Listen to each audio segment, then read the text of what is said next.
ETF index mutual funds నేర్చుకుని stock మార్కెట్లో రాణించాలనుకుంటున్నారా? వెంటనే ఈ నెంబర్కి కాల్ చేయండి.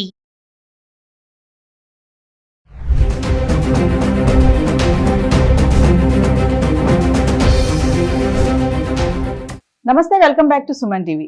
ఏసీ, ఎయిర్ కండిషనర్, ఏసీని ఎలా వాడాలి, మరి దాని యొక్క కెపాసిటీ ఎలా మెయింటైన్ చేయాలి, అసలు డబుల్ బెడ్రూమ్ ఇంట్లో ఎన్ని ఏసీలు ఉండొచ్చు, కెపాసిటీ ఎలా ఉంటుంది, ఇవన్నీ ఏంటి, ఇవెందుకు మాట్లాడుతున్నారు అనుకుంటున్నారు. రీసెంట్గా చూసుకుంటే హర్యానా, ముంబై, నోయిడాలో ఏసీ కంప్రెసర్లు పేలడము, చాలామంది చనిపోవడం మనం చూస్తున్నాము. రీసెంట్గా హైదరాబాద్లో మణికొండలో అపార్ట్మెంట్లో ఏసీ షార్ట్ సర్క్యూట్ అయ్యి ఒక వ్యక్తి ప్రాణాలు కోల్పోయాడు.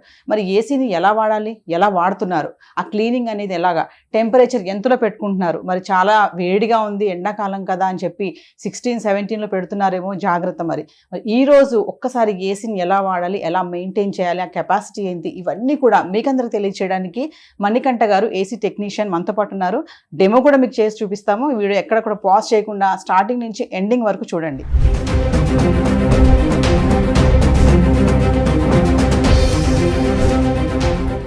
నమస్తే మణికంఠ గారు. నమస్తే మేడం. మణికంఠ గారు, ఈ మధ్య కాలంలో చూసుకుంటే ఎలక్ట్రానిక్ వస్తువులు అనేవి పేలడం అనేది మనం చూస్తూనే ఉన్నాం. మామూలుగా మొబైల్ ఛార్జర్ ఎక్కువ హీట్ అయితే పేలుతుంది అంటారు. అలాగే చూస్తే ఏసీ, ఎయిర్ కండిషనర్ కూడా కంప్రెసర్లో మంటలు రావడము, షార్ట్ సర్క్యూట్ అవ్వడము, చాలామంది ప్రాణాలు పోవడం కూడా మనం చూస్తున్నాం. అంటే ఒక టెక్నీషియన్గా ఈరోజు మా వ్యూవర్స్కి ఏసీని ఎలా మెయింటైన్ చేయాలి, ఆ కెపాసిటీ కానీ, ఆ టెంపరేచర్ కానీ, ఎందుకు ఈ ప్రమాదాలు అన్నీ జరుగుతున్నాయంటే కారణాలు ఏంటంటారు? అదేవిధంగా నేను వచ్చి ఏసీ టెక్నీషియన్గా 15 ఏళ్ళ అనుభవం ఉంది. ఈ మధ్యకాలంలో ఏసీలు పేలిన సందర్భాలు కూడా నిజంగానే ఉన్నాయి. దాని నిమిత్తమే స్టూడియోకి వచ్చి చెప్పడం జరుగుతుంది. ఆల్రెడీ మీకు ఏసీ గురించి తెలిసి ఉండొచ్చు, కానీ నాకు తెలిసినంత తెలియకపోవచ్చు. కాబట్టి ఈ విషయం చెప్పదలుచుకున్నాను. ఏసీ ఏంటంటే అవుట్డోర్ యూనిట్, మేజర్గా కంప్రెసర్ ఒత్తిడికి హై టెంపరేచర్కి గురైతే కనుక కంప్రెసర్ పేలే సందర్భాలు రేర్గా అయితే ఉన్నవి. కాలిపోవడం కానీ పేలిపోవడం కానీ జరుగుతాయి అనమాట. అదేంటంటే మెయిన్గా వెంటిలేషన్, అవుట్డోర్ యూనిట్ నుంచి వచ్చే ఎయిర్, హీట్ ఎయిర్ని అడ్జస్ట్ ఫ్రీగా వెళ్ళిపోయే విధంగా, ఫ్రీగా ఉండే విధంగా అమర్చుకోవాలి. లేదనుకుంటే ఏంటంటే ఆటోమేటిక్గా ఆ హీట్ ఎయిర్ వల్ల, ఆల్రెడీ ఎండాకాలం హీట్ వల్ల ఎక్కువ హీట్ అయిపోయి హై ప్రెషర్కి లోనే గ్యాస్ పంపింగ్ ఉంటుంది అనమాట. అది కంప్రెసర్ పేలిపోయే సందర్భాలు కూడా జనరల్గా జరుగుతూ ఉంటాయి. దాన్ని బట్టి మనం అవుట్డోర్ యూనిట్ మాత్రం సేఫ్ ప్లేస్లో రూఫ్ పైన పెడితే కనుక కూడా కంప్లీట్ సూర్యరశ్మి పడే విధంగా కాకుండా కొంత షెల్టర్ లాగా పెట్టుకోవాలి. మామూలుగా చూసుకుంటే అండి, ఇప్పుడు డబుల్ బెడ్రూమ్, ట్రిపుల్ బెడ్రూమ్ ఉంటుంది కదా, ఈ మధ్యకాలంలో హాల్లో కూడా ఏసీలు పెడుతున్నారు. ప్రతి గదిలో కూడా ఏసీ పెట్టుకుంటున్నారు, హాల్లో కూడా పెడుతున్నారు. అంటే అట్లా అన్ని గదుల్లో ఏసీ పెట్టుకోవచ్చా మనము? సింగిల్ ఫేస్ మీటర్ మీద ఒక 2 ఏసీలు మాత్రమే నడుపుకోవచ్చు మేడం. అది కూడా ఒక 1 టన్ను, ఒక 1.5 నడిపించుకోవచ్చు. ఒకటేసారి 1.5 2 వేసినప్పటికీ కూడా వైరింగ్ కాలిపోయే అవకాశం ఉంది. 3 ఫేజ్ కనుక అయితే కనుక హాల్లో 2 బెడ్రూమ్లో పెట్టుకోవచ్చు. సో మనకి ఒక్కసారి మా వ్యూవర్స్కి ఈరోజు కంప్లీట్గా ఏసీది ఎట్లా మెయింటైన్ చేయాలి, ఏంటి, అవన్నీ ఒకసారి డెమో చూద్దాం. తప్పకుండా మేడం. ఏసీ సర్వీసింగ్ చేయించుకునే విధానం ఏంటంటే, ఇది ఏంటంటే indoor unit, AC outdoor unit, indoor unit 2 రకాలుగా వస్తాయి అనమాట. ఈ ఫిల్టర్స్ రెగ్యులర్గా కంప్లీట్గా వాడుతున్నాము అనుకుంటే మంత్లీ ఒకసారి కంపల్సరీ క్లీన్ చేసుకోవాలి. ఇయర్లీ 2 టైమ్స్ టెక్నీషియన్ ద్వారా పిలిపించుకుని మరీ క్లీన్ చేసుకోవాలి. ఏసీ ఆల్రెడీ డస్ట్ ఎక్కువ పట్టేసిందంటే కూలింగ్ రావడం జరగదు. ఈ ఫిల్టర్స్తో పాటు టెక్నీషియన్ ఏంటంటే కంప్లీట్గా ఈ కూలింగ్ కాయిల్ని కూడా క్లీన్ చేయడం జరుగుతుంది. కంప్లీట్గా ప్రెజర్ పంపు వాడతారు. ప్రెజర్ పంపు వాడి పూర్తిగా క్లీన్ చేసినప్పుడు ఏంటంటే క్లియర్గా ఎక్కువ కూలింగ్ రావడం జరుగుద్ది. అదేవిధంగా కంప్రెసర్లో కూడా ఇక్కడ కూలింగ్ కాయిల్ ఏ విధంగా ఉంటుందో అక్కడ రేడియేటర్ కాయిల్ ఉంటుంది. ఆ రేడియేటర్ కాయిల్ కూడా ప్రెజర్ పంపుతో కంపల్సరీ క్లీన్ చేసుకోవాలి. లేకపోతే ఏంటంటే డస్ట్ ఎక్కువ జామ్ అయిపోవడం వల్ల దాని నిమిత్తం కంప్రెసర్కి లోడ్ ఏర్పడుద్ది. ప్రెజర్ పెరిగి పేలే సందర్భాలు కూడా ఉంటాయి మేడం. గ్యాస్ తగ్గినా కూడా హై ప్రెషర్ లోన్ అవుద్ది కంప్రెసర్ అనమాట. హీట్ ఎక్కువ ఇదైపోయి కంపల్సరీ పేలే సందర్భాలు ఉంటాయి. రూమ్ కెపాసిటీని బట్టే ఏసీ పెట్టుకోవాలి. ఒక చిన్న ఏసీని తీసుకుని పెద్ద హాల్లో బిగించేసారనుకోండి, దాని నిమిత్తం నడిచి ఎక్కువసేపు దాన్ని మొయ్యలేని భారం వేయటం వల్ల కంప్రెసర్ మీద ఒత్తిడి గురై ఫెయిల్ అయ్యే ఛాన్సెస్ ఉన్నాయి. అందువల్ల రూమ్ సైజుని బట్టే ఏసీ నిర్ధారించుకోవాలి. ఒక 100 SFTకి 1 టన్ తీసుకోవాలి, 150 SFTకి 1.5 తీసుకోవాలి. ఈ విధంగా ప్రతిదీ క్యాలిక్యులేటెడ్గా రూమ్ సైజుని బట్టే చేసుకోవాలి మేడం. మణికంఠ గారు, ఇప్పుడు షార్ట్ సర్క్యూట్ అయింది కదా మన మణికొండల అపార్ట్మెంట్లో, అవును మేడం. ఎందుకు ఏసీ షార్ట్ సర్క్యూట్ ఎందుకు అవుతుంది అసలు? ఆల్రెడీ ఏసీ షార్ట్ సర్క్యూట్ ఏంటంటే మెయిన్గా కంప్రెసర్ ఒత్తిడికి లోనైనప్పుడు యామ్స్ ఎక్కువ తీసుకోవడం తక్కువ తీసుకోవడం జరుగుతూ ఉంటుంది మేడం. పవర్ తక్కువ వచ్చినా ఎక్కువ వచ్చినా ఆ సందర్భాలు ఉంటాయి. అదేవిధంగా వైరింగ్ కనుక సరిగా లేకపోతే వైర్ కాలిపోయే ఛాన్సెస్ చాలా ఎక్కువ ఉన్నాయి. ఆల్రెడీ షిఫ్టింగ్ అయిన సందర్భాలు కూడా ఉంటాయి. ఏసీలు వేరే ఇంటి నుంచి వేరే ఇంటికి మార్చుకున్నప్పుడు కూడా ఆ ఇంట్లో సరైన వైరింగ్ ఉండకపోవచ్చు. అది ఎలక్ట్రీషియన్ ద్వారా చెక్ చేయించుకుని 4 స్క్వేర్ mm ఉందో లేదో గమనించుకుని దాని నిమిత్తమే ఏసీ బిగించుకోవాలా లేదని చూసుకోవాలి. లేదు నిజంగా పవర్ పాయింట్ కనుక సరి లేకపోతే కంపల్సరీ పవర్ పాయింట్ సరి చేసుకున్న తర్వాతే ఏసీని ఇన్స్టాల్ చేసుకోవాలి. ఏసీ ఇప్పుడు పరిసర ప్రాంతాలు శుభ్రంగా ఉండాలనేది ఏ విధంగా అంటారో ఇది ఇంట్లో కూడా ఏంటంటే ఏసీ పక్కన పవర్ సాకెట్కి దగ్గరలో ఏది కూడా ఉండే విధంగా బట్టలు కానీ ఏదైనా వస్తువులు కానీ ఉండకుండా చూసుకోవాలి. ఇంకోటి ఇప్పుడు టెంపరేచర్ ఉంటుంది కదండి, మనకి 16, 17 ఉంటాయి. చాలా మంది 17, 18 పెడతా ఉంటారు. ఎంతవరకు కరెక్ట్? నైట్ అంతా ఆన్ చేసి పెడతారు ఏసీని కూడా, అది ఎంతవరకు కరెక్ట్ అంటారు? కరెక్ట్ కాదు మేడం. అది ఓన్లీ 25, 26 degreesలో ఏసీ నడిపించుకుంటే మన శరీరానికి కూడా మంచిది, ప్లస్ పవర్ సేవింగ్ ఉంటుంది. ఏసీకి ఒత్తిడికి గురవదు. ఏసీ ఆల్రెడీ మామూలు కాలంలో కూడా ఏసీ కంప్రెసర్ చాలా హీట్లో వర్క్ చేస్తుంది. అటువంటిది ఎండాకాలం వేడి పెరిగే కొద్దీ చాలా ఎక్కువ వేడితో రన్ అవ్వాల్సిన అవసరం ఉంటుంది. దాని నిమిత్తం ఏంటంటే ఏసీ కూడా మనకి ఏ విధంగా రెస్ట్ అవసరమో ఏసీ కూడా కంపల్సరీ రెస్ట్ అనేది అవసరం మేడం. మనం 25, 26 degrees ఈ రేంజ్లో మెయింటైన్ చేస్తే కనుక కంప్రెసర్ ఆన్ ఆఫ్ అవ్వడం అనేది కూలింగ్ వచ్చిన తర్వాత ఆన్ ఆఫ్ జరగడం అనేది జరుగుద్ది, రెస్ట్ దొరుకుద్ది. కానీ 18 degreesలో కనుక రన్ చేస్తే 18 degrees టెంపరేచర్ రూమ్లో రాదు, వచ్చే ఛాన్స్ అయితే సమ్మర్లో ఉండదు. కంప్రెసర్ కంటిన్యూ రన్ అవ్వడం వల్ల కంప్రెసర్ కాలిపోయే సందర్భాలు చాలా ఎక్కువ ఉన్నాయి. ఇంకా చాలా మంది ఇళ్ళలో ఏంటంటే బెడ్రూమ్లో ఏసీ వేసి హాల్లో కూర్చుంటారు. అంటే ఆ ఏసీ అంతా హాల్లోకి వస్తుంది, చల్లగా అవుతుంది అని చెప్పేసి డోర్లు తీసి పెడతా ఉంటారు. అది ఎంతవరకు కరెక్ట్? నేను కూడా చూస్తూ ఉంటాం మేడం బయటికి. నేను చాలా మంది ఇళ్లలో చూశాను. ఎందుకు ఏసీ వేశారు, డోర్ వేయాలి కదా అంటే ఏసీ ఈ రూమ్ లోకి వస్తుంది, చల్లగా అవుతుంది కదా అంతా అంటారు. మరి అది దానివల్ల ఏమైనా ప్రాబ్లమ్స్? దానివల్ల కూడా ప్రాబ్లం. మన కెపాసిటీని బట్టి, మన రూమ్ కెపాసిటీని బట్టే ఏసీ పెట్టుకోవాలి. కానీ మనం ఒక రూమ్లో పెట్టి ఇంకో రూమ్లోకి వచ్చే అంత టైం నడిపించాలంటే కంప్రెసర్ మీద ఒత్తిడి పెరుగుద్ది. ఒత్తిడి పెరిగిందంటే ఆటోమేటిక్గా వైర్స్ హార్డ్ అయిపోతాయి. కరెంట్ వైర్స్ ఏదైతే ఉన్నాయో అవి హార్డ్ అయిపోవడం, షార్ట్ సర్క్యూట్ అవ్వడం అనేది జరిగే సందర్భాలు చాలా చోట్ల ఉన్నాయి మేడం. నార్మల్గా ఎంత టెంపరేచర్లో మనం మెయింటైన్ చేయాలండి ఏసీని? 24 to 26 టెంపరేచర్ సరిపోద్ది మేడం. బాడీకి 100% 24, 26 సరిపోద్ది. ఏసీ వేసుకుని దుప్పటి కప్పుకోవాల్సిన అవసరం ఉండదు. అమ్మో, మీరు 24, 26 అంటున్నారు. చాలా మంది మరి 19, 20లో పెట్టుకుని దుప్పట్లు కప్పుకొని రగ్గులు కప్పుకొని పడుకుంటారు. పెడతారు మేడం, కానీ 18 degrees నిజంగా రాదు. మీరు 18 degrees పెట్టినా 24 degrees పెట్టినా ఏసీ నుంచి వచ్చే ఫ్లో ఏదైతే ఉందో అదే విధంగా ఉంటుంది. సేమ్ 18 degrees పెట్టినా 24. కానీ 18 degrees పెట్టడం వల్ల ఏంటంటే 18 degrees వచ్చే వరకు, రూమ్లో వచ్చే వరకు అవుట్డోర్ యూనిట్, మనకు కనపడని అవుట్డోర్ యూనిట్ నడుస్తూనే ఉంటుంది. నడుస్తూ ఉండటం వల్ల ఆటోమేటిక్గా మీకు పవర్ బిల్లు ఎక్కువ అయిపోద్ది.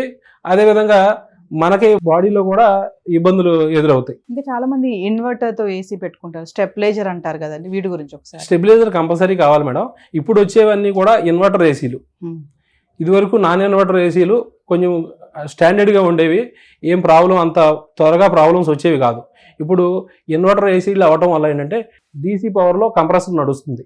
ఇదివరకు 220 పవర్లో కంప్రెసర్ నడిస్తే 220 పవర్లో నడిస్తే ఇప్పుడు డీసీ పవర్లో కన్వర్ట్ అయ్యి డీసీ పవర్ ద్వారా, అంటే పీసీబీ మీద కంప్రెసర్ నడవడం జరుగుతుంది మేడం. పీసీబీలు ఏంటంటే సున్నితం, చాలా సున్నితం కాబట్టి పీసీబీలు కాలిపోయే సందర్భాలు చాలా ఉన్నాయి పవర్ అప్ అండ్ డౌన్ వల్ల. కంపల్సరీ స్టెబిలైజర్ అయితే రిక్వైర్డ్ ఉంటుంది మేడం, కానీ నాట్ రిక్వైర్డ్ అని రాస్తారు.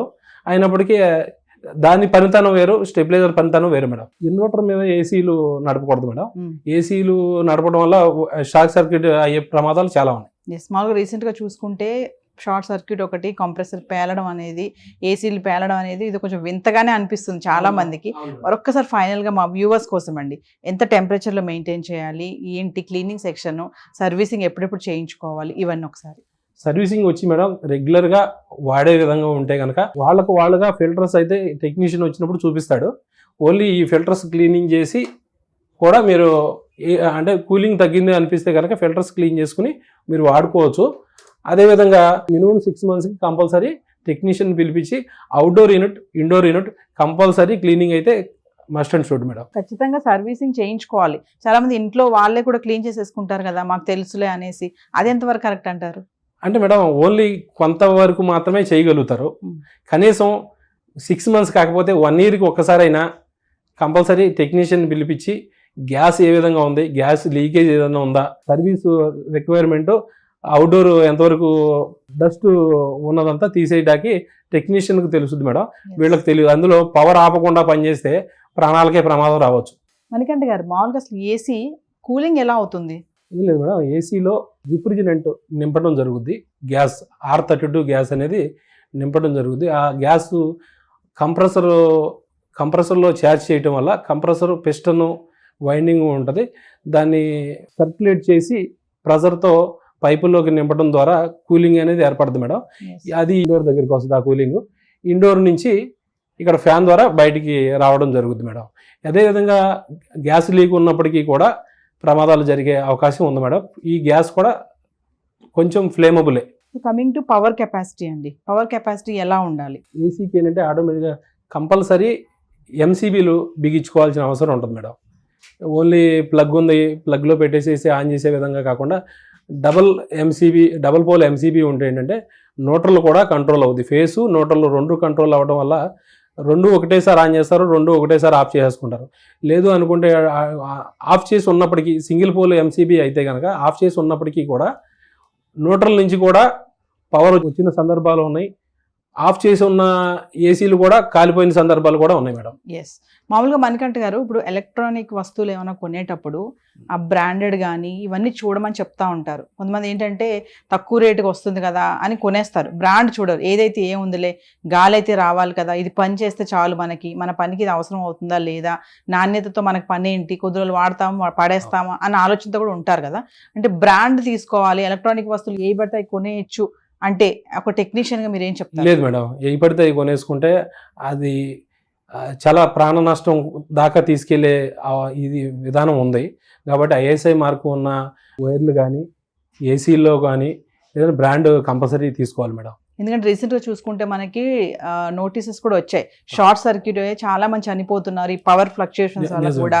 ఇంట్లో కూడా ఒక్కొక్కసారి పవర్ ఫ్లక్చుయేట్ అవుతూ ఉంటుంది, ట్రిమ్ అయిపోతూ ఉంటుంది కదా, ఇవెందుకు జరుగుతాయి అంటారు? జాయింట్స్ లేకుండా చూసుకోవాలి మేడం. ఏదైనా ఏసీ కావచ్చు, ఏదైనా మేజర్ ఐటమ్స్ ఎక్కువ జాయింట్స్ ద్వారా వైర్ని రన్ చేస్తే ఆ జాయింట్ కొన్నాళ్ళకి ఊడిపోయి షార్ట్ సర్క్యూట్ అవుతుంది మేడం.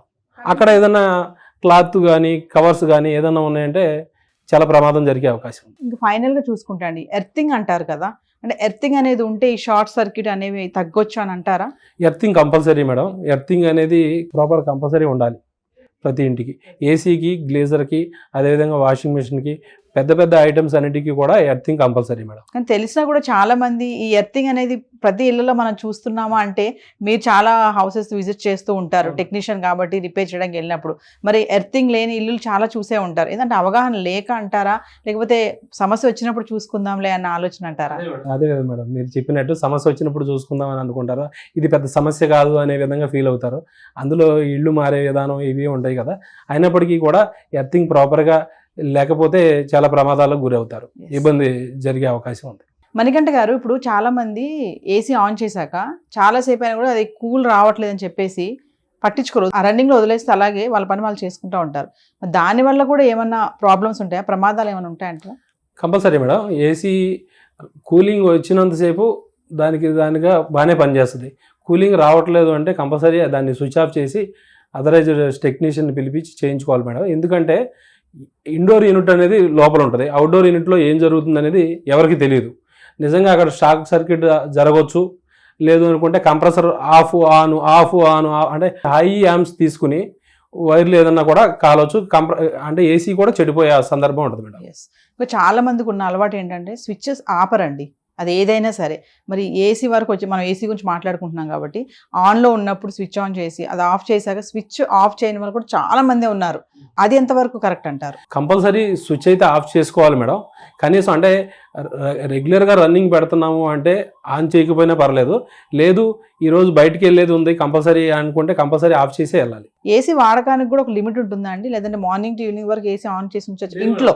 కంపల్సరీ ఏసీకి రెస్ట్ అనేది ఉండాలి, కంపల్సరీ ఏసీ ఆఫ్ చేసుకోవాలి. ఆఫ్ చేసుకోవాలి, కంప్లీట్ రన్నింగ్ గా ఆన్ లో ఉంచకూడదు, కంప్లీట్ రన్నింగ్ చేయకూడదు. థ్యాంక్ యూ మణికంఠ గారు, మంచి సమాచారం అందించారు. అండ్ ఏసీ ఎలా వాడాలి ఏంటి, మరి ప్రమాదాల నుంచి ఎలా బయటపడాలి, రీజన్స్ ఏంటి, ఎంత జాగ్రత్తలు తీసుకోవాలనేది. Thank you very much.